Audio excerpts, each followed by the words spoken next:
Hey, Matt from Surf City TCG here. Gonna be going through the new cards from the Bloomburrow expansion that's coming out next week, week after next. I don't know exactly, but I noticed that the previews are here on Scryfall, and I've gotten some requests to do some set reviews from the perspective of a commander player. I usually play at around power level 7, like 90% of people and sometimes a little bit higher than that. So I'll just be giving my thoughts on each card. And just to be clear, I'm going to be going through these live. I'm going to skip stuff that I feel like isn't worth talking about. But if I skip a card that you want to hear me talk about, please let me know in the comments, and I'd be happy to give you my thoughts there. So with that being said, let's get into it. And I haven't seen any of these yet, except for a few here and there. So this is all going to be new to me. So hope you enjoy. All right. So BLB is everything. Let's see. I guess we want to do these or minus is reprint. So I don't want to bother reviewing any reprinted cards. So we're going to go from 397 down to 258. Okay. So by that, I'm seeing about 139 cards approximately, or reprints in the set, meaning 258 unique ones. I'm probably going to skip most of the commons, but I will kind of skim each one, and if I feel like it's worth talking about, I will. So let's start off with Alania Divergent Storm. 5 mana, 3/5, so pretty expensive. No ward. What? I thought every card had ward nowadays. I think they forgot to print it on her. Him. Them. Whatever. Otter. Otter Wizard. Okay. Whenever you cast Velvet, it's a first instant sorcery or Otter, aside from Alania, that you cast this turn. You can have an opponent draw a card. If you do, you get to copy that spell and choose two targets. Very interesting. Okay.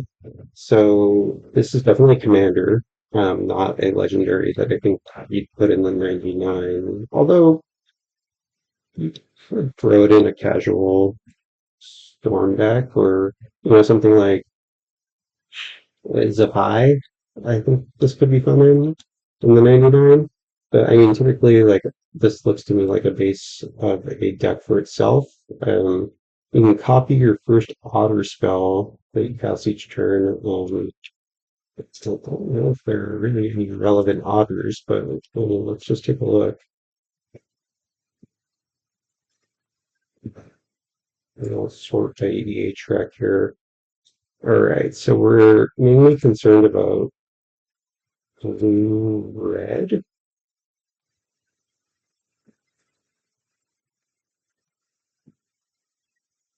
I guess this counts as blue. I don't know how the tag to do identity, but it's fine. We'll just skip the green ones. So Frolicking Familiar, this is legendary, so like copying a legendary is going to be difficult. You're going to have a way around it, like with Mirror Box or something. I'm guessing we're mainly going to look at the otters from this set because I don't think otter was really a supported type from previous sets. So, I mean, just looking at some of this Stormcatch Mentor looks like it would be a good one to copy.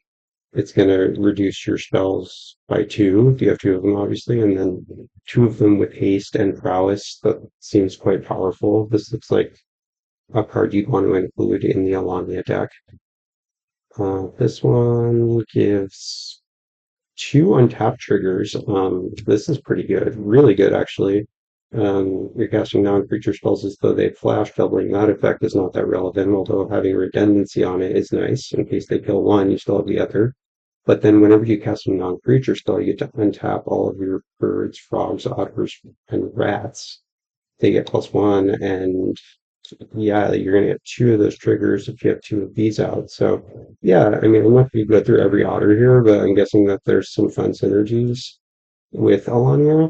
Aside from that, just like evaluating her from a power level perspective, she seems a little slow. It's going to be a fun commander for sure. I'm not saying it's going to be weak, but a 5 mana commander with no protection that you can't really get a ton of value out of right away. I mean, it is nice that they said the first otter other than Alania. So like it's not like having cast her blanks your effect for the turn, which is good.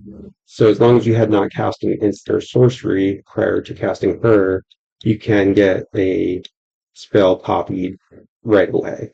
Meaning you're going to want free spells or cheap, very cheap to cast spells that have a high impact or are powerful to double up on. Something even as simple as Lightning Bolt, which I think is a card that people don't run enough of in Commander, especially nowadays. There's a lot of impactful creatures at 3 or less toughness. And what is the new card from Modern Horizon that is like does 4 damage if an opponent controls a multicolor spell? I think it's called Ghostfire, Ghost something. Yeah, this one, Ghostfire Slice. This is a good one, definitely for Elonia, because like, okay, how often does one of your opponents control a multicolored permanent on turn 5? I mean, just next time you're playing, look at what turn 5 looks like. It's not that uncommon to see monocolored commanders, but it's also not that uncommon to see a game with no monocolored commanders. And I can't recall in recent history when I played a game with only monocolored commanders. So I think that this is going to be online most of the time. And the fact that it's devoid is primarily an upside, I would say. You can hit something that's holding a Sword of Fire and Ice, for example, because this, although it has red in its cost, is not a red spell.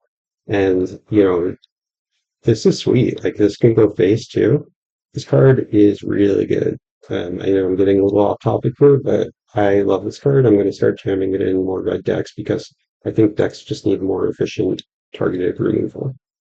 That being said, you're going to want to run spells like that in this deck. You're going to want to run like Null Elemental Blast is nuts anyway. It's going to be really good in Alania. So I think look for impactful, single pip spells, and then look for like kind of big haymakers too, because on the chance that she lives and like sticks around for a turn, you're going to want to slam something impactful too. So I think you want to fill the deck with like cheap, efficient removal, accelerants for sure. You're going to want to speed her out because turn 5 is too late to be playing this. I tell you what.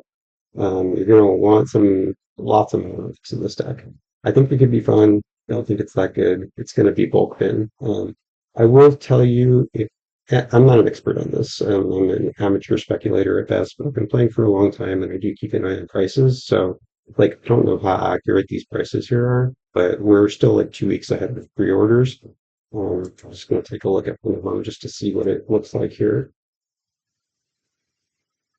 Yeah, so this is like some fancy version.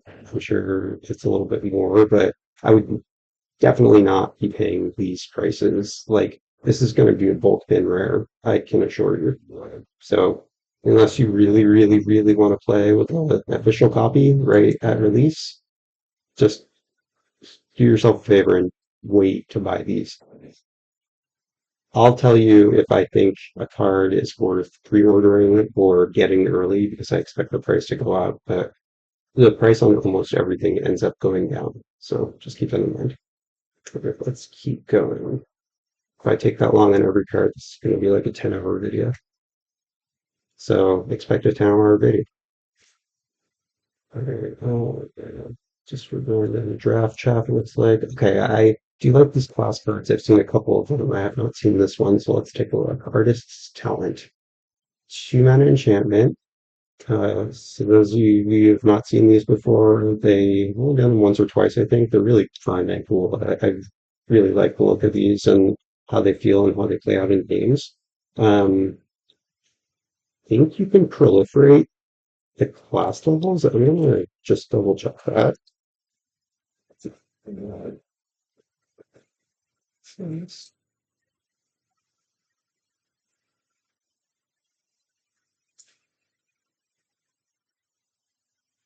No, that you want to use counters. Does it say that? And the next level is a sorcery to add its ability. Okay, so it specifically has to have something that says counters. is why. So that's a shame. That would be a fun interaction. But I think these are really good anyway. So what does this one do?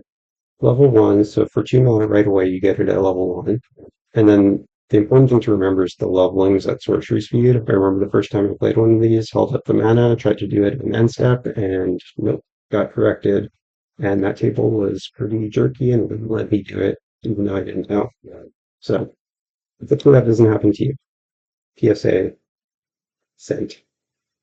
Okay, so as soon as you land this, it's 2 mana, and you get, whenever you cast a non-creature spell, you can discard a card if you do draw.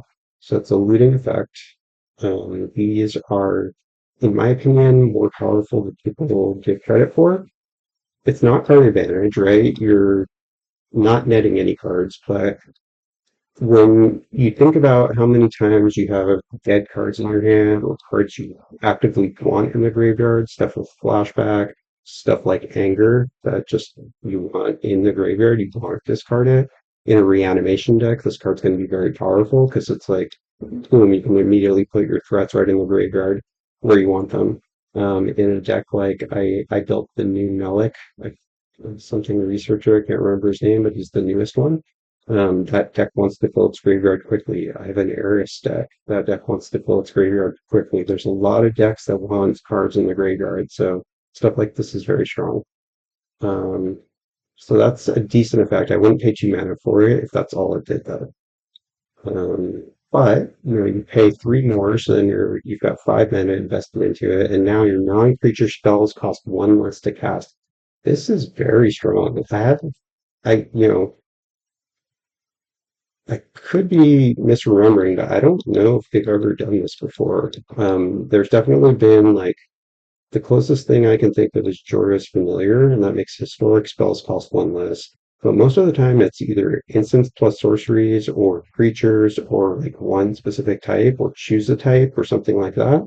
It's never that I can recall seeing that it just says like non-creatures like this, which means artifacts, instants, sorceries, enchantments, battles, whatever else that isn't a creature. All the types that aren't creatures. So everything but land and creatures now cost 1 less to cast. So um, and no restriction in terms of like it doesn't say this can't be lower than one. Like it can't go to zero, for example. So this automatically makes all of your 1 mana artifacts, one colorless mana artifacts cost 0, which is very strong. And then just the reduction on, like, in a storm deck, you don't want to be playing a lot of creatures anyway. Like, yeah, let me pull up my Eris deck. Let's see how many creatures I'm running. I don't think it's too many at all because like Eris does everything you want anyway. So like, yeah, I'm running 9 creatures in this deck and 30 lands. So like that's 39 cards. That means it's 60 cards that could potentially be reduced. Now, of course, all of these one single blue pip kind of spells aren't going to get reduced. Counter spells not going to get reduced. Like it has to have a colorless symbol in it. But like we've got a lot of them here, right? Like if I just count how many, and this is deck's a little exceptional. Like you won't find that many decks that run so few creatures, but in a deck that wants to run this card, I think it's not. It's pretty reasonable to expect that. So let's see how many spells are actually impacted. So we're going to take out these 3 because they have no colorless. So that's 3. These are all good. And then 1, 2, 3, 4, 5, 6, 7, 8. So 3 and 8 is 11, 12.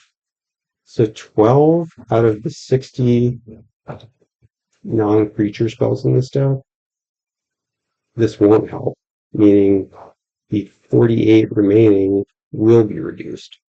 Very, very powerful. I quite like that. So this is a very strong effect. And in conjunction with the looter effect from level 1, which you get to keep both, by the way, like you get level 1, then you get level 1 and 2 both.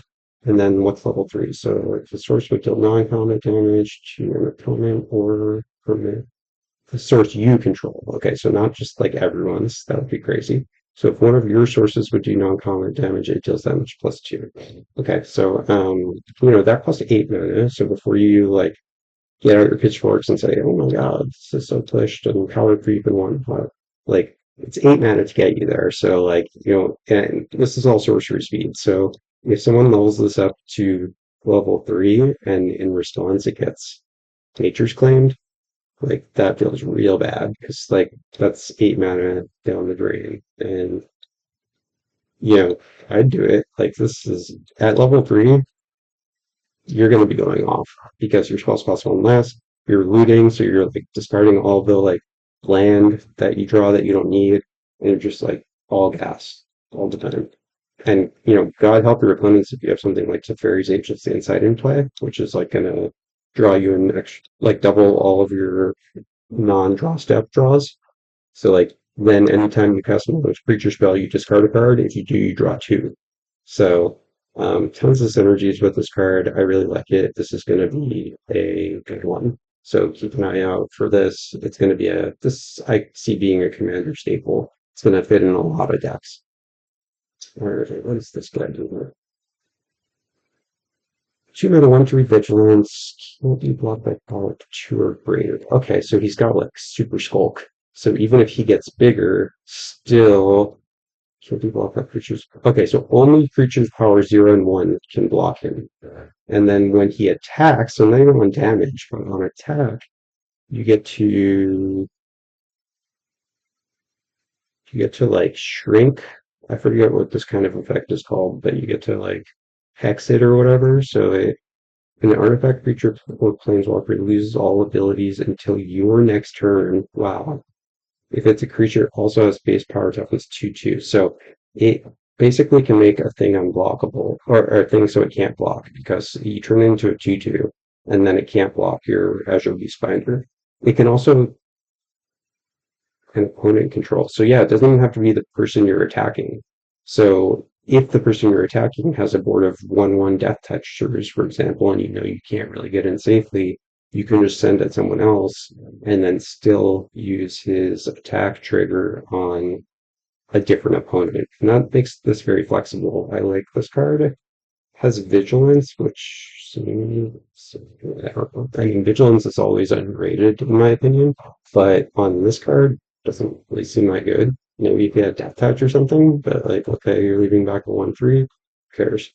But anyway, it's a nice little bonus. I don't think he needs vigilance, but it can't hurt. And then you get to shrink something or whatever the effect is called until your next turn. So it's not even until their turn.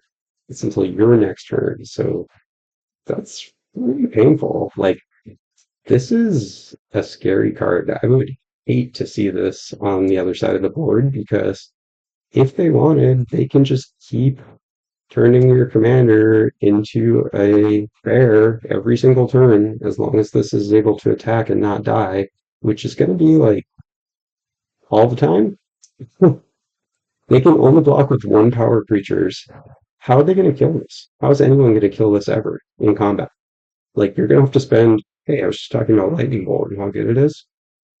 You're going to wish you had a freaking lightning bolt when this thing's in play. Let me tell you, seems good. I'm gonna play around with it. And in a card that like synergizes, that wants to be attacking, uh, this looks very solid. I like it. I might add this to my Mirko deck because it really wants low power creatures, so this is a good option, along with about 1,000 other cards. It's hard to make cuts for that deck. There's another class. What does this one do? This one's uncommon, so I guess it's gonna be worse. Well, that's not always true, but it's a decent heuristic, probably. Each opponent discards 2 unless they discard a non-land. So for 2 mana, each opponent's going to be discarding either a non-land or 2 land. Okay, that's good. I don't play effects like this personally because I don't like to be subject to them, so golden rule. But seems like good value. It's a 1 for 3 to 6 cards, but they're probably discarding Jake. Then you pay 1, you level it up, and then at the beginning of each opponent's upkeep, if they have One or fewer cards in hand, they lose 2 life. Okay. So it's like a thumb screws slash the rack kind of effect. Seems terrible in Commander. 4 mana beginning. So now you're paying 6 for total for level 3, and now it says at the end of your draw step draw an additional card for each opponent who has one or fewer. So it's the one or fewer cards in hand again. Yeah, I mean, like, this is a very specific card for discard deck. Maybe you play it in like Tiny Bones or whatever one of those discard decks. Or just don't play those decks and make everyone happy and make the world a brighter place. Let's move on. I'm just going to skip these commons unless they look particularly interesting. Expend 4. So this is some new mechanic. What does this do? Whenever you expend 4, he gets indestructible. If you expend 4 as you spend your 4th total mana to cast spells during a turn. Okay, so it doesn't cost you 4 mana to get this ability. It just happens automatically when, incidentally when you're doing other stuff. So as you spend your 4th mana casting spells during a turn, doesn't have to be your turn, any turn, you're spending 4 mana on a spell, this guy gets indestructible. Okay, so we're going to skip this card because it's just draft, but I'm sure we'll need to know what this expend mechanic does later on. Balin the Haymaker. All right. Naya colors. It's a 4/3 rabbit warrior. He looks frightening. I'd be scared if that thing was coming at me. Look at him. He's got like some kind of like glowing red scythe. Yeah. All right. 4/3. Tap 2 untap tokens you control. Add 1 mana of any. Oh, that's very strong. These mean since tapping those tokens is part of his cost, it means they don't have to have haste. Like you can basically tap tokens that just came in. It also doesn't say creature tokens, so you can tap food, you can tap clues, you can tap treasures and not actually have to crack them for mana. That's very strong. If you're making gold tokens somehow, that's really good because gold token is just like a treasure, but you don't have to tap it to sack it. So you could tap it for mana with Balin and then you can sack it. I don't think there's that much that makes gold, but nice little note there. And I guess like map tokens, any like incidental creature tokens. This looks very good. Just have only looked at the first ability so far. Second, tap 3 untap tokens you control, draw a card. Wow. Seems very strong. Like I would put this in my Rocco Streets chef deck in a second. You make so many fluid in that deck and then to be able to like tap 9 of them to draw 3 cards seems real good. Tap 4 untap tokens you control, put 3 counters on Balin, and it gets tradable. Wow. Okay. This is frightening. Okay. Yeah, I mean, like, I don't have that much more to say about this. It's going to be an extremely strong commander. I see this being a powerhouse commander of the set and of these colors. This is going to be up there in power level with something like, um, wow, I'm drawing a blank on the name now. Getmir. Yeah, card looks card looks so good. Yeah, I'm gonna save this one, and at the end we'll come back and review cards I think are kind of the best from the set, but that's certainly one of them. In terms of price, I still don't expect it to be that expensive. Um, if you want to play him and you could scoop one up for like $5 to $7 at any point in the first month or two, I think that's going to be a reasonable price to come up at. But I expect this to get much lower later. It's only a rare, and it's specific colors. This is not a card that's going to be expensive, at least not for very long. It could end up being expensive in the very long run, but I really doubt it. It's just a rare. All right, just a looter. Here's a what do we got? Beza, the Bounding Spring. 4/5 elemental elk. Great art. I love it. I love how dynamic and like, contrasty it is. It's really pretty. All right, when she enters, you create a treasure. If the opponent has more lands, you gain 4 if the opponent has more life. You make two 1/1 blue fish if someone has more creatures, and you draw if someone has more cards in hand. Okay, so it's one of those effects like, that guy who does this sort of thing. You know the one I mean. Anyway, I'm not a big fan of effects like this, although this one does seem quite pushed. 4 mana 4/5 is like a mediocre stat line, no keywords, but all it takes is someone to have more lands than you. That's going to happen most of the time, I would say, unless you're playing. Like, I wouldn't run this in a green deck. Definitely not, because, well, unless you're not playing any ramp. But yeah, this is going to be for link decks, I would imagine. Like, you want to trigger this ETB multiple times. I don't feel like this card's good enough to just throw in any white deck if you don't want this energy, but if you care about making tokens or gaining life, then I think you want to run this. Or if you have blink effects, because that's going to be very good. Because, like, you know, if an opponent has more life than you, that one's hit or miss. Like, sometimes you will, sometimes you won't.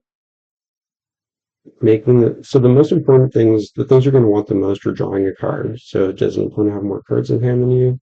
Probably. Although if you're playing this in a white blue deck, maybe you are going to be the one with the most cards most frequently. I think this is a fine card. I think it's gonna do well for budget decks. Like, if you are more of a casual deck builder and you don't have all the most optimal cards and your decks aren't quite as focused, this will go up in value for you. I don't like running cards like this because I spend an interminable amount of time building my decks and making sure they are like operating very smoothly and efficiently. So I tend to get less value out of stuff like this that benefits when you're behind. That being said, if you are not like me and your decks tend to be a little bit more focused or more casual, this is going to be even better for you. Personally, I don't love it. I don't see myself picking one up or ever playing with it if I do, but I think a lot of people are going to like it, and it's probably going to be have some decent value if you open it. Still, I would unload it right away if I got one. Yeah, look at this. People paying $22 for this card. Okay, it's down to 11. Yeah, I suspect that these prices were like not updated. So you can pre-order right now for $11. Don't do that. If you're one of these people, if you're this person who paid $45 for this on July 10th, I'm sorry, bro. Sorry, you don't get saved, buddy. Blacksmith's Towers. 1 mana, make a sword. Equip creature gets +1, equip 2. For 4 mana, you get to automatically equip something and gain it with combat. It's 4 more mana, so 8 total. Your creatures have double strike and haste. I don't play a lot of equipment decks, so I don't know how good this is, but it doesn't strike me as good enough for that much mana. That being said, it might make the cut. Not sure. I don't love it, but I'm not an expert on those types of decks, so your mileage may vary. Looming Blast, gift of treasure. This is a new mechanic, so you may promise an opponent a gift as you cast the spell. Can you break the promise? If if you do, they create a treasure token before it's put into effect. What? Why did they word it like this? I guess like the point of this wording is to say like if it gets countered, you don't have to gift the treasure. So like if you promise it, they create a treasure token before its ever effects. So like once its effects start happening, assume like this is assuming the spell resolves, they get their treasure first, and then the spell happens. So either you're doing 2 damage to a creature only for 2 mana, which is obviously terrible value, or if you gifted someone, and you can gift anyone. I like effects like this, stuff like Baleful Mastery, I think is a very powerful card that a lot of people like, I know, but if you haven't played with this card, I would highly recommend you try it out because it's the same sort of effect. It's like, okay, you can pay half the mana cost, so four instead of, or two instead of four.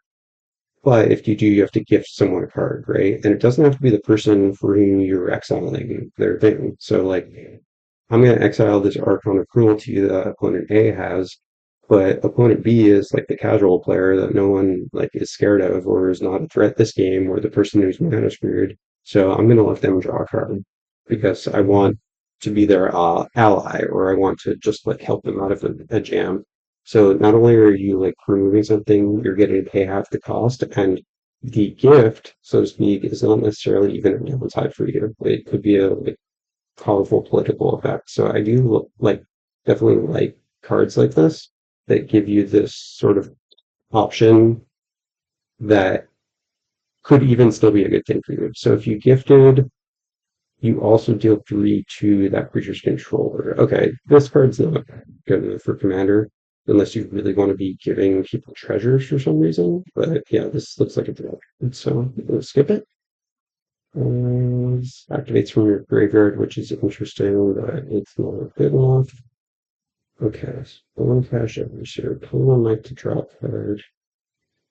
Well, that's good. One drop that draw engine, but you can only activate it even with cards left to your graveyard this turn, or if you've sacrificed a food this turn. Interesting. Okay, so in a deck like Frodo and Sam, like I assume that they're gonna want this card because it's just a one mana for Exiling Arena.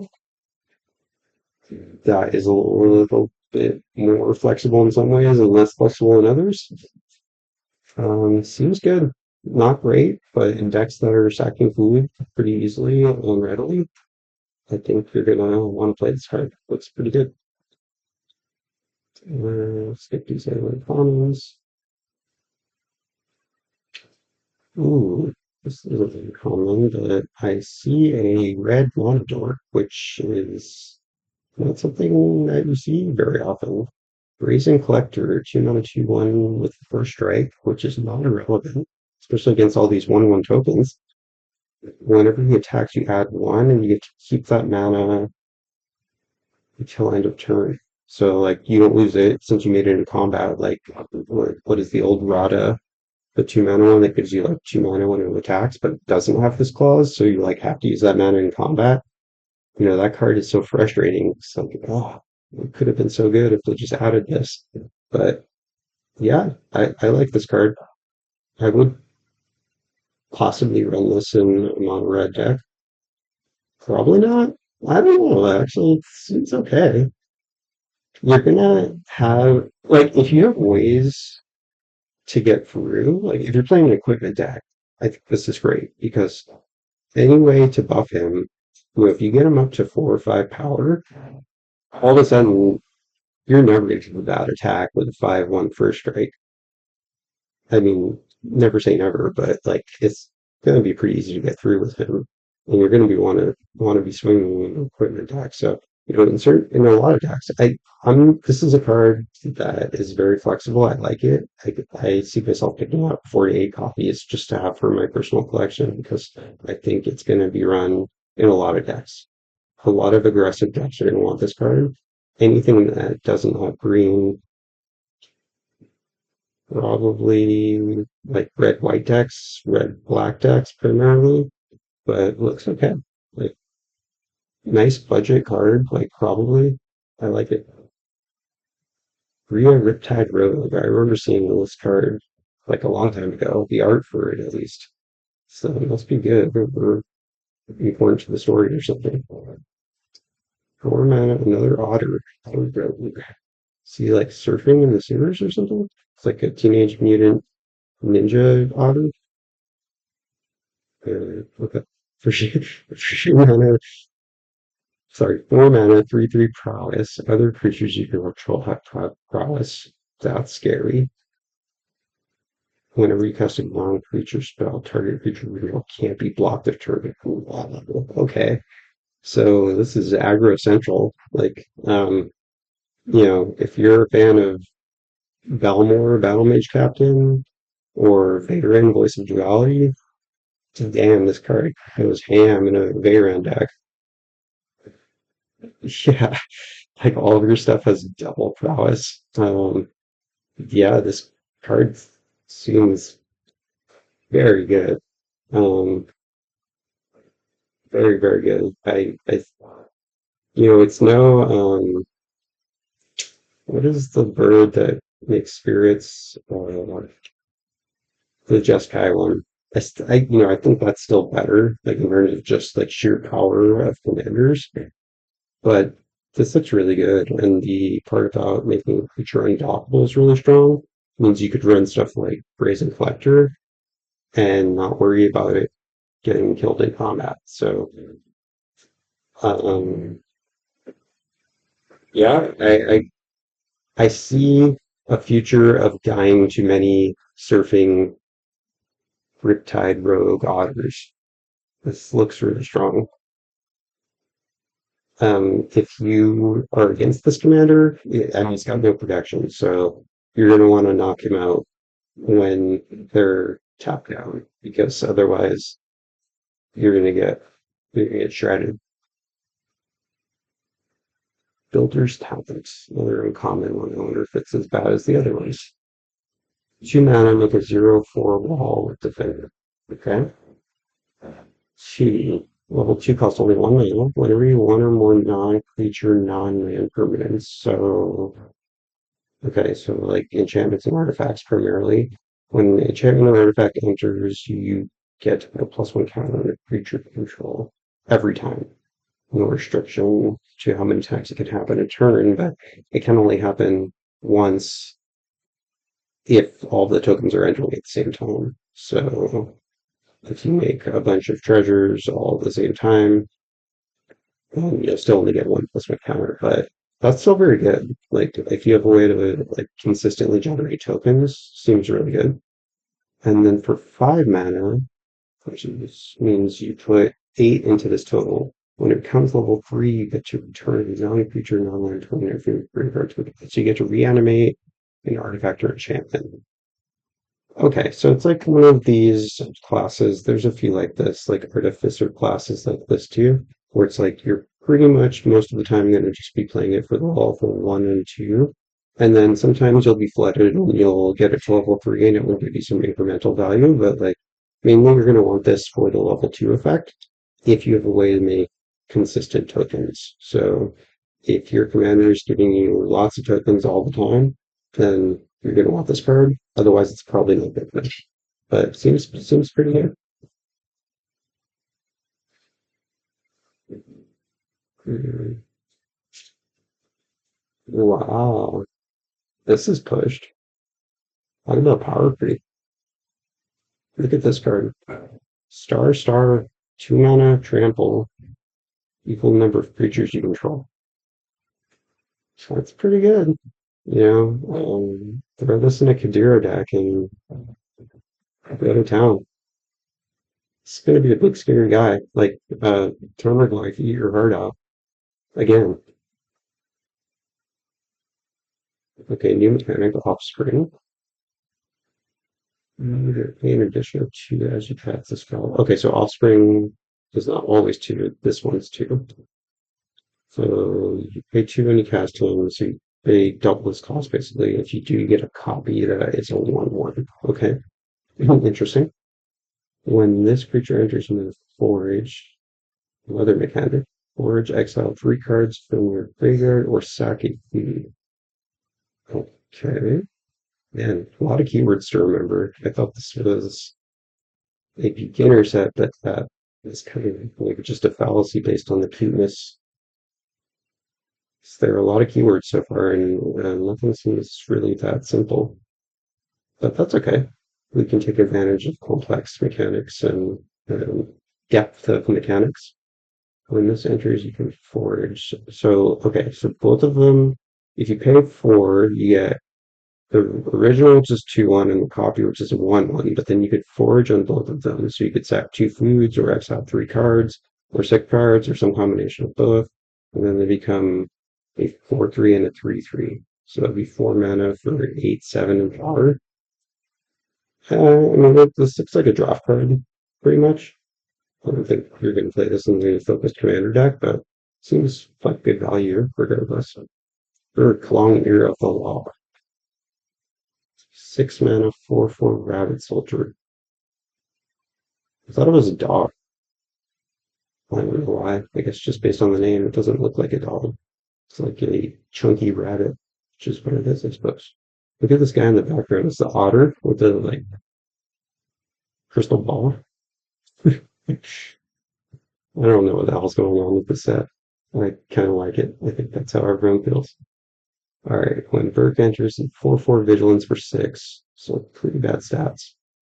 Any enters put a +1 counter on each of up to 2 target creatures. So he could enter as 6/6 if you put counters on him. Doesn't say other creatures. Whenever a creature you control with a +1 counter on the attacks, double the number of counters on it. All right, seems pretty fine. Like, any card that says double on it, I have my eye on in terms of value. That being said, this is not very aggressively costed, that's for sure. 6 mana for this effect seems a little yikes. He doesn't have haste. He doesn't trigger when he attacks, he triggers when the others attack. So, it doesn't really need haste because you can like immediately have it enter, you can put 2 counters on something, and as soon as that something attacks, worst case scenario, it becomes 4 counters. Best case scenario, you put on something that already had counters. Or actually, like, so let's back up a minute. Let's say you have like hardened scales in play, or you're going to get an extra counter every time you whip the counters. Or even better, you have something like branching evolution, which is just like double the counters. So let's go through both scenarios. So let's say you have hardened scales. This enters, you can put 3+1 counters on a single thing, or you can put 4+1 counters, 2 and 2, on 2 different things. So that's pretty good. And then like when both of those things attack, they would double from 2 to 5 because it's 2 × 2 + 1. Or if you put 3 on something, it would double from 3 to 6 and then to 7. So okay, like I'm seeing why he's so expensive now. Still don't know how. I mean, I don't know. I'm comparing this to Colonial Hydra and like giving it less credit because that's 5 mana and that doubles the counters on everything that you have. But Colonial Hydra isn't that card, and it can't be your commander because it's not legendary. So I don't know. I got my eye on this one. It's as doubtful as I am of the 6 mana, I am not going to be thrilled to see this across from me in the command zone. It's really scary. It basically turns anything and everything into a threat right away. So yeah, yeah, we'll never see that one. Firewater Barber. When you expend 4, you can discard your command. If you draw 2. Love it. Okay. So anytime you spend 4 mana, so it's 3 mana, 3 menace. Anytime you spend 4 mana on spells, you have the options. It is a May, thank goodness. The option to discard your hand and draw 2. Interesting. You have to. It's interesting how they word this with expend. So it doesn't. You'll notice it doesn't reference mana value at all. And I think they did that intentionally because can you imagine if this card said whenever, or if expend said like you expend 4 as you cast at least a mana value 4 spell. Like then all of a sudden, like you force of will something, pitching a card, and you expend 4. But that's not true here. You actually have to spend your 4th total mana. So any cost reductions, like are not going to get around this. So that definitely keeps this card in check. That being said, if you build your deck around it, where it's just like you're storming off, you're casting a bunch of cheap spells, and you can just like it's almost like recycle in that like yeah, your hand size is reduced to 2, but it's every time you play a spell, draw a card. So I could see this being powerful, but I think it's going to be a pretty niche card that is going to be difficult to make work. Could be a player in standard or like constructed formats though. I don't know much about those formats, but this strikes me as a card that could be the real deal in standard. Commons, 16, Amelia the Sea Blazer. It's a first squirrel, I think. So it's like the Chatterfang's BFF. It's pretty badass looking. I love Steve Prescott. That's art I'm always a fan of. So 3 mana, 3/3 menace. Other spells you control have menace as well. Whenever you sacrifice one or more foods, you create a 1/1 squirrel. 2 4s put +1 counter each other squirrel you control. Okay.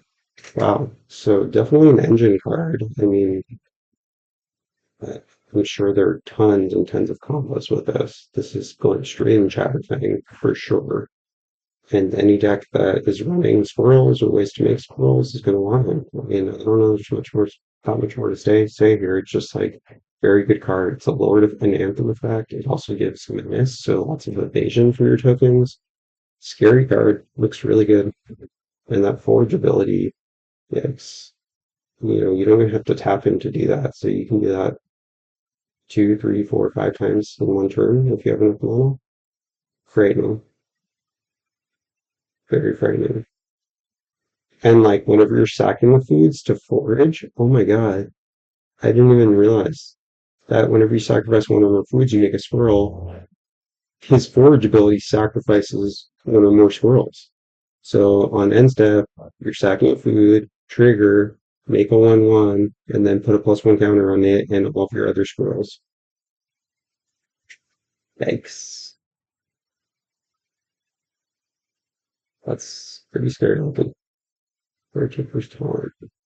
Looks like a Watership Down or something.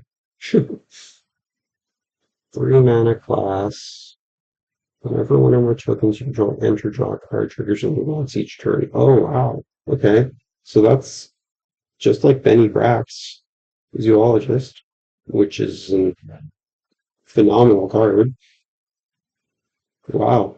This is already a great one. I don't want to read the rest. I'd play it just for the level one there.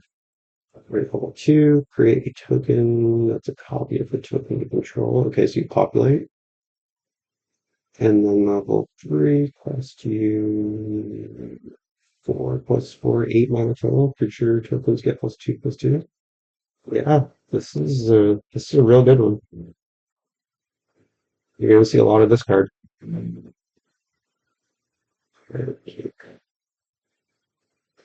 I don't want to spend a ton of time on this, but this is going to be a good card.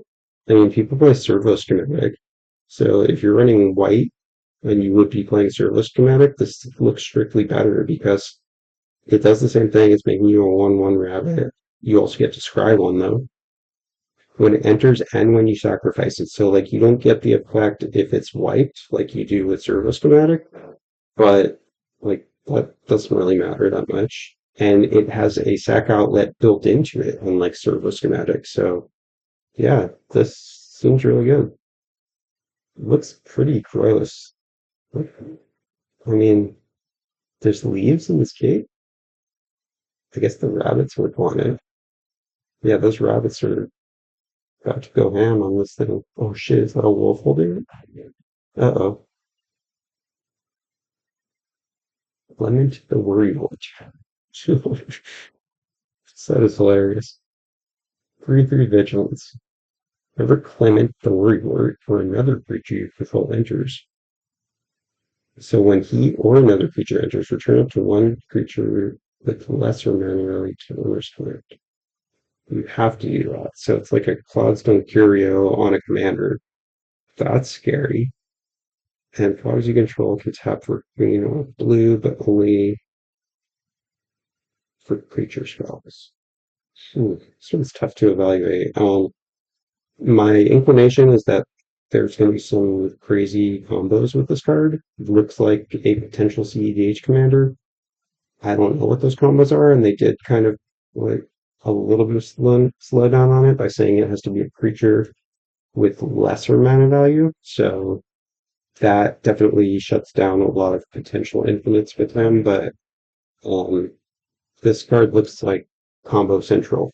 So that's not really my style or expertise, but I would certainly be wary if I saw this card across from me in the command zone because it looks like they're going to do some crazy shit and probably knock you out in a way you don't expect. So against if you're up against Clement, you should be the one worried, not him.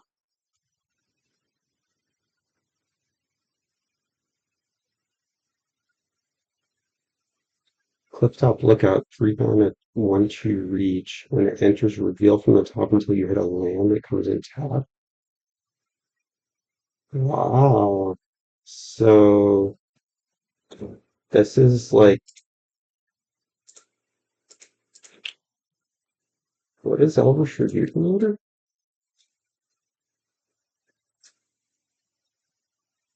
3 mana, 1/1. Look at the top five and get any land you want off the top five. This flips till you hit a land, comes and tap any land, not just a basic. Plus, it's a 1/2 reach instead of a 1/1. Wow, I'm a fan. I would play this in any landfall deck. It's, that is power level 7 or less. This probably does not make the cut in my Netwood Bloom deck, but, you know, it's hard to make the cut in that deck. This card looks great. And if I were most players, I would pick up several copies of this and just play it in every green deck. Seems very efficient, very strong. Yeah, really like that one. Cool art over. Boiling Reapers. Gift a card. So then you have to give a card from the player. What the playing the gift? Did you do the? Oh, they just draw a card. Okay. Return target creature from the river to the battlefield, and if you let someone draw a card, and if that creature is not legendary, you create a token that's a copy of it, except it's a 1/1. So, okay, so they did put the brakes on this a little bit. You can't copy legendaries, which, like, to be fair, you don't necessarily want to, but you could still have gotten the ETB off a copied legendary. Like, if you reanimate Kokusho, for example, you could just sack that 1/1 token and then have all opponents lose 5 and you gain 15. That being said, this this one's really scary. Like, I mean, I just see my play group and myself reanimating Gary, Grey Merchant of Asphodel, and getting double Grey Merchant triggers. The token's just a 1/1, but it has the same mana cost. So you're getting 4 black pips on your Grey Merchant. Don't know if I love this card. Uh, Not because I don't think it's good enough, because I don't want to be losing to doubled up Garys. Hmm. I'm certainly going to be picking up a copy or two of this, or 10. Up.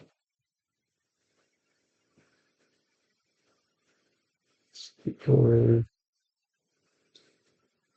I'm probably only going to do like a third of this list, and I'll keep the rest later because it's taking longer than I expected. Go figure. I'm being long-winded? Who knew? Overstation Rage. Summon a 2/2 with Offspring 2. Every custom mode creature spell on one and receive Japan. Ooh, okay. So it's kind of like an electrostatic field, but you get 2 of them? Yeah, sign me up for that. Wow.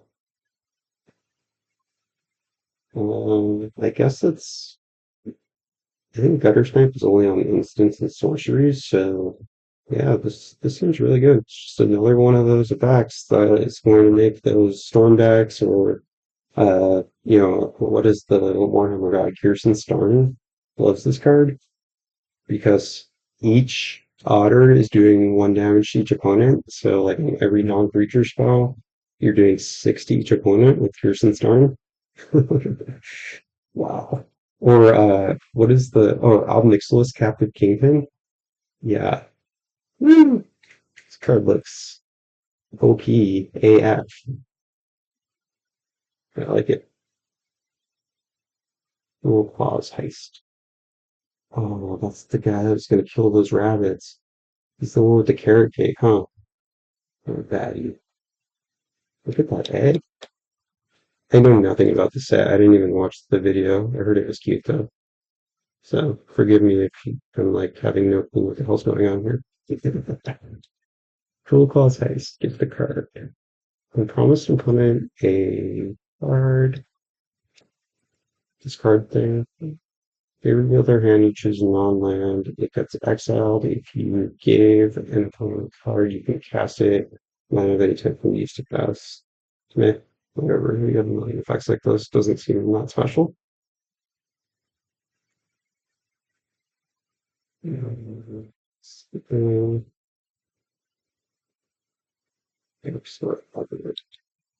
Batman. Sweet name. The LGS I grew up playing it's called Dark Star. RIP. Dark Star Oddworld 2/3 with Offspring. So for single black you get a 1/1 copy. So it's 4 mana for 2 of these guys. The name of your upkeep reveal a top card. Oh, it's Gary. Or it's Bob. It's Bob Maher. Dark Confidant. 3 mana 2/3 flying Dark Confidant that you can get a copy of when you cast it. Ooh. Oh my god, I'm in love. Yes. Yes. 1,000 times yes. Oh my god. I'm gonna kill myself with this card so many times. It's gonna be great. Oh, I can't wait. Wow, I love it. I don't even have anything else to say. I love Dragon. College Curse. Weird permits you can get hexproof if you let someone draw a card. Your permits also get indestructible. Okay, so it's a heroic intervention, but you have to let someone draw, and it's white. Oh, you also get hexproof. I don't think that is very relevant, but I'm sure it'll come up sometimes, and it'll be a good story. Yeah, seems good. I'm sure it's going to be overvalued. I don't think I would play this card. There's too many good effects like this in white. Like, I have this problem constantly. I'm like building deck building, and I just put in everything I think might work, and then I end up trimming, and I'm like, okay, I have like 10 protection effects. Like, I don't need all of these. I only want like 2. So I end up keeping Terra's protection because obviously, and then usually like my next go-to is clever concealment. I don't think this is better than clever concealment. Not even close. Like it, this is very fishing and like it's a cool looking card and I think people are gonna like it. I just don't think I'm gonna play it very often. It's sad because like I like effects like this. It's just there's too many. There's a glut of too many good ones, and this just doesn't seem on par with the best ones. They're like you know we have a free one, right? We have flawless maneuver. I don't even end up playing it most of the time. Yeah, I mean I could be wrong. I just don't see this being good enough. I mean, let me rephrase it. It's good enough. I just can't ever make room for a card like this because there are better protection spells I typically want to run. I really like, in particular the ones that, Galadriel's Dismissal, that's the other one. That card I'm absolutely smitten with because it not only can protect your stuff with phasing, which is the best kind of protection, but it can also phase out your opponent's stuff. So, like, for 1 mana, you can protect a single creature by phasing it, meaning, like, not even Farewell is going to get it. And for 4 mana, you can protect your whole board, all your creatures, or you can just blank all of the opponent's creatures. If they're about to Alpha Strike you, they just Crater Lift you or whatever. Like, this spell just gets them.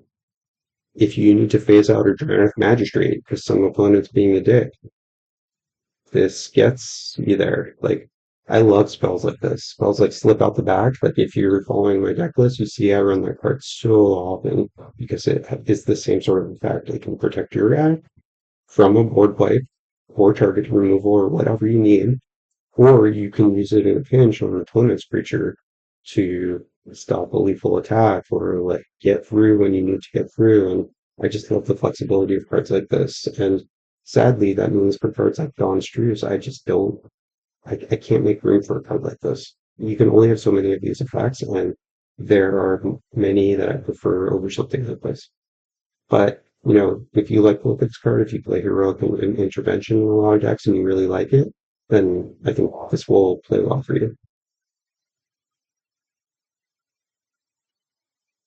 Do drop cure. Cute art. Return up to two creatures, like two or less to a battlefield. If you gifted a card, you get to return three mana two or less. Ooh, I like this card. I like Call of the Death Dweller, the Luris sorcery that does something similar. It lets you return like total mana value three of creatures. This lets you return total mana value six of creatures at the cost of like letting your opponent draw one. I like it. I could see myself playing this in a deck like my Sorin Apostle deck, which runs tons of two drops.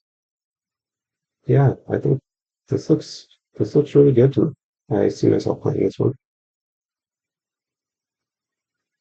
Downward. One or more creatures you control leave without drawing a card. Okay, so if you blink something, if you phase something, if your stuff gets exiled. Okay, I like that. So in a blink deck, like this is going to include, because you get to draw a card every time you blink something. And then for two and tap, you could. Oh yeah, same thing if you bounce a creature to your hand. Hmm. Leave the battlefield without dying. So that means like any myriad stuff, because that leaves without dying. Any effects that give you a token where it gets exiled at end of turn. If you have a deck that has like effects like Delphi Voidwalker, this looks really good. Yeah, this is a card that is not going to go in every deck, but the decks that want it are really going to want it, if that makes sense. And I quite like the tap ability. I play Crystal Shard in some decks, and that card, I mean, this doesn't quite do what that does, but most of the time I'm bouncing my own creatures with Crystal Shard, and that always ends up being a little more impactful than I would have expected. Yeah, I think it's the battlefield about Dollar. I think this is one to keep your eye on because that kind of effect triggers a lot more often than you would have expected, I think. This looks really good. Dragon Hawk. It's Tempest. 5 and 5. Word dragon. What does that even mean? Whenever Dragonhawk enters or attacks, I noticed that they started doing this. They don't say enters the battlefield anymore. They just say enters. I guess they're trying to make more room because they have to jam so many words on every card now. whenever whenever this guy enters or attacks, exile the top X, where X is the number of creatures you control power 4 or greater. So at least one, because he's at power 5. You can play those cards into your next end step. Once you get to that next end step, it deals 2 damage to each opponent for each of its cards that is still exiled. Okay. So it's kind of like Valakut, Valakut Exploration. Yeah, this card. So whenever a land enters, you exile a card. This only lets you play it till your end step. And then if those cards are still there, it deals 1 to each opponent. This is like a double powered Valakut Exploration. So You exile one, two, or maybe three cards at most, and then you have until the following turn to play them. So it's a decent draw engine, and then it just kind of burns everyone if you don't use them. It seems fine. I don't think it's gonna be worth anything. I think it's going to be overvalued at release, and it's going to end up being a bulk rare. Don't see myself playing it, but you probably make it work in like very specific decks. Seems fine. Like I would play Bloomburrow Dracosaur before I played this for sure. I think that card is pretty good, and I always end up cutting that. I don't know if that's the wrong decision.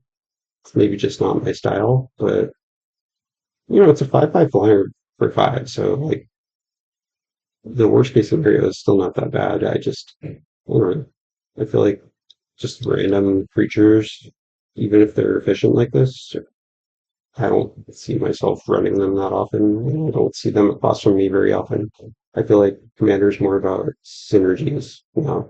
And, if you have synergy with this, like you get benefit from playing spells from exile, like if you're playing Prosper, I mean, there's no way Prosper makes room for this card because Prosper has half a trillion cards that it wants to run.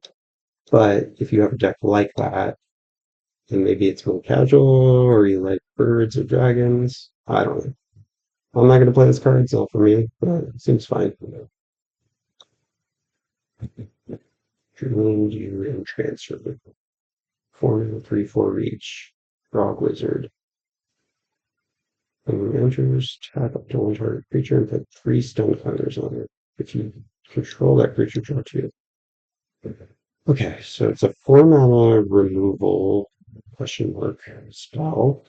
You get to tap and stun something for 3 turns that basically like removes it from that game of commander because it's going to go to their next turn, they remove one. Go to 2 turns later, they remove one. Go to 3 turns later, they remove the last one. I think then it untaps. So like it's tapped for 4 turns. I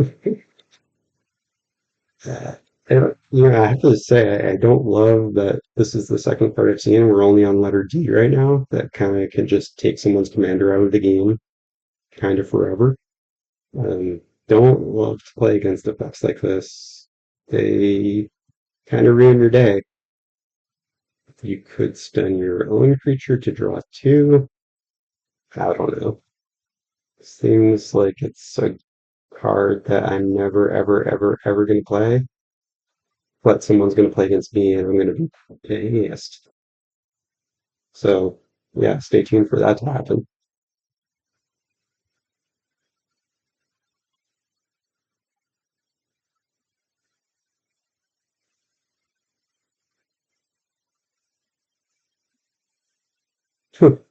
Interesting. Next in the line of uh, questionable black cards that can air quotes remove enchantments. Obviously, Speed the Storm being the best of them, but like 5 mana, you can exile a creature, pretty bad rate, but fine if you need it. Or you can choose an opponent and they get to exile an enchantment. So if they have only one enchantment and it's the one you need, that's you're fine. But they have, if you're green white Celestia opponent, played Wild Growth and then cast their Smothering Tithe, you're out of luck because you target them, they exile their Wild Growth, and you're sad. Seems pretty bad, but it breaks the color pie. So sure, sure. Let's see. I'm gonna go through. We'll go through F, and then I'm gonna cut this video off because it's already running quite long, and I'll break this into multiple parts because, hey, what do you know? I'm talking too much. Who would have expected? How do you work? Whatever. Okay, here's a method. A luge, the shoreless sea. Was that the creature? Oh, it's that. That giant spiky tooth. Wow, that's scary looking. Okay, it's pawn toughness or equal to the number of islands you control. Cool, I like that. 4 mana. When it enters or attacks, put a flood counter. Oh, another thing that gives flood counters. I think that's the same counter that Zola Toyak is. Now I have to figure out how to spell that. What's the flood something? Oh yeah, look at that. Thank you, Scryfall. Put a flood counter. Yeah, being able to end step, untap each permanent with any counter on it. Okay, so like doesn't even matter. But there are other cards that interact with these flood counters. So that's interesting. Could be worth speculating on some cards like that, given that they've shown this proclivity to print more support for flood counters. So that means like in the future, people could be like trying to resurrect these cards and, those could spike in price. I'm not saying that is something you should do, but it's something you could do. Isn't that helpful? All right, when it attacks or enters, you put a flood counter on a land, it's an land. The first instant sorcery spell costs blue for 1 loss. Oh my goodness, look at that. Oh my god, I did not think they would ever do that. The first instant sorcery spell costs blue or 1 less to cast for each land you control with a flood counter. Wow. So if you have 3 lands with flood counters on it, you can cast a cryptic command for 1 colorless mana. If you have 4 lands with a flood counter on it, you can cast a cryptic command for free. Very, very interesting card. Wow. I like that. I might have to build this commander. I don't think it's going to be that good because it's pretty restrictive and hard to get going, but it's fun. And the fact that they kind of broke this barrier boundary that they've never before done, as far as I know, except for something like Keurig, I guess is the closest thing where it like reduces the black pips. Uh, this is like opens the floodgates, no pun intended, for further pushing of this sort of cost reduction, which I don't know, it's a little scary. I'm going for a challenger. Oh, look at that guy. What a badass. 2 mana 2/2 base prowess. Valiant. Let's try to spell BLB to control. Exile top card and type that card. Okay. So like whatever. I mean this seems fine. Maybe put this in like feather decks. Or what's the red guy who like copies all the spells you cast on him? Something with a Z. Anyway, like, this goes in very specific sort of decks. Maybe like aura decks or something. So it's fine. It's just a role player in decks like that, but looks good, looks efficient, and I like what it does. It's just like you're gonna put it in most decks. But when it's there, it's gonna be good. Once if King's lost life this turn, it is falling vigil. Okay. When King life gets +1 counter, when it dies, put it counters on the G control. I like this card. This just seems like a nice little role player in like black white drain decks that are like wanting to spend a lot of life and then gain a lot of life. Again, I'll shout out my Sauron of House Markov deck.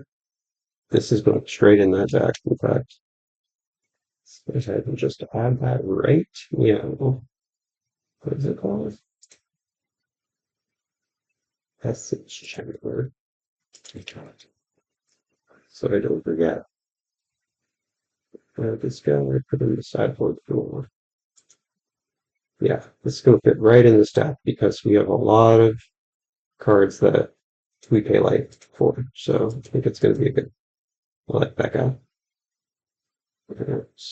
Second green shell.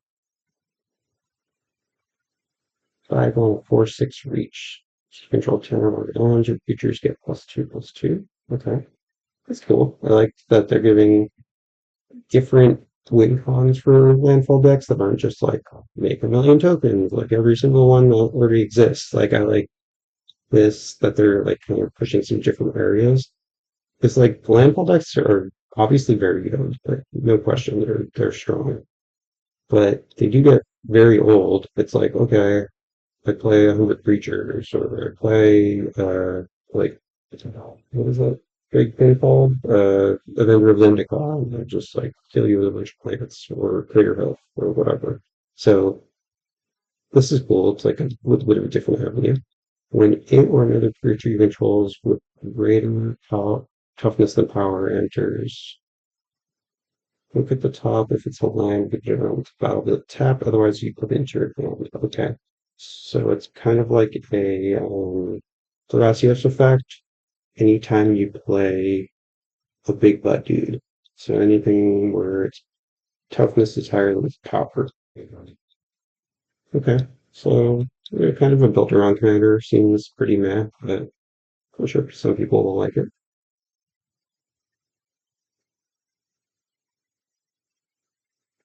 Hmm. Looks like a decent one for food decks. Spend a ton of time on it. Not bad. Hey, look at that. They finally made a card better than murder, he says with extreme sarcasm. Murder? Is this strictly better than murder? Oh, that's it. This is sorcery. Yeah. Draft garbage. Don't put this in your commander decks. Please. Or do, and be my opponent. Festival of Embers. Only cast instant sorcery spells from the graveyard will go one life in addition to the other costs on your turn only. If a card or token from the graveyard from anywhere exile instead, need you to sacrifice it. Huh. I guess so. You would do that so if you wanted stuff to be going to your graveyard again, or you wanted to get dive triggers, but as a Underworld Breach style card, oh, it's 5 mana. I thought it was, I don't know why I'm tired. I thought it was 2 or 3 mana. 5 mana. Okay, so pretty expensive to get out, but very powerful effect. Um, yeah, I'm not sure how to evaluate this right now. It looks worse than, I mean, like LOL, like yeah, it's worse than Underworld Breach. Like what isn't, right? But I think I'd prefer to play like Past the Claims over this. Even definitely would prefer to play Mythic's Mastery through this. I don't. I'm just not sure. I'm not sure how to evaluate this one. It doesn't seem good enough on its face, but definitely unsure of that. So interested to hear if anyone has a differing opinion on this card because to me it doesn't look good enough. But I certainly reserve the right to be wrong on this one. It just looks silly. Is he even holding that arrow? Kind of looks like it's just floating there. Am I missing something? How is that arrow? Whatever. 2 mana, 2/2 with Vigilance and Reach. Phineas, Ace Archer. Well, he's got a good name. That's automatic points. I think people are going to want to play it just for that reason. Phineas. It's like that old family guy. Like, Phineas, what are you doing? Like the old timey weightlifting guys. Does anyone know what I'm talking about? I feel like I'm rambling. When he attacks, put a +1 counter on each other creature you control that's a token or rabbit. Blasphemy rabbits. Then if creatures control power 10 or greater, draw a card. What? Oh, who cares? This card's dumb. How is he even holding the arrow? This guy doesn't live up to the name Phineas.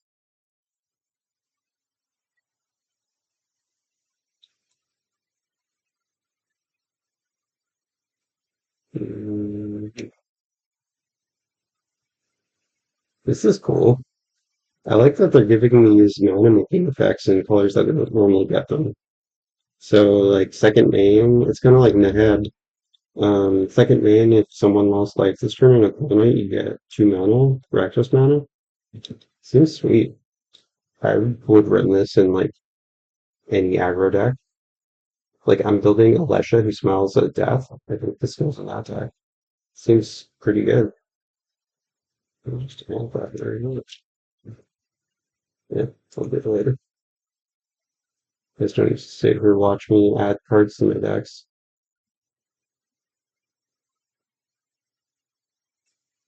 For the common good. Ooh, I like X spells. Green double X. Create X tokens that are copies of target token you control. They gain indestructible, you gain a life for each token. Okay, so for 3 mana you get one token that's a copy of a token you control.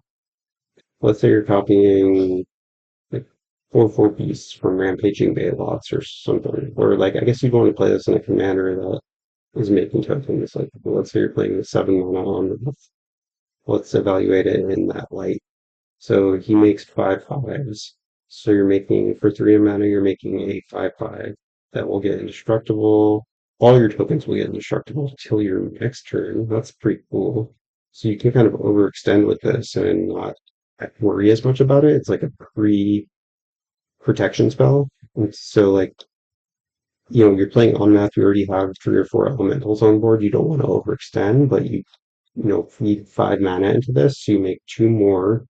They all get indestructible. You gain some life, and then they stay indestructible until you untap.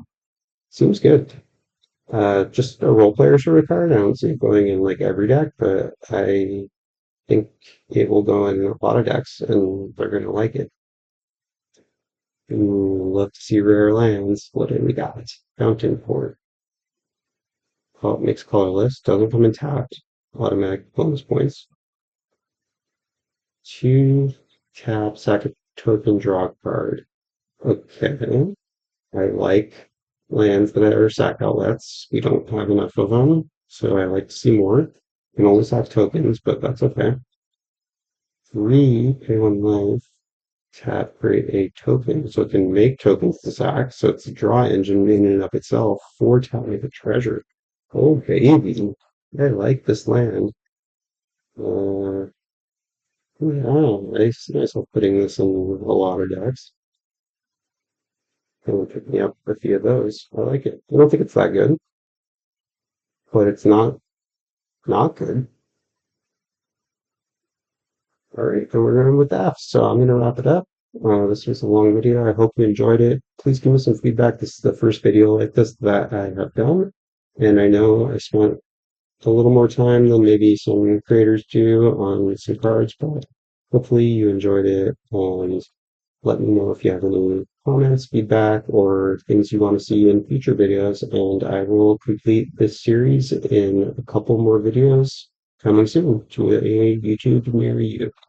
All right, Matt from Surf City TCG signing off.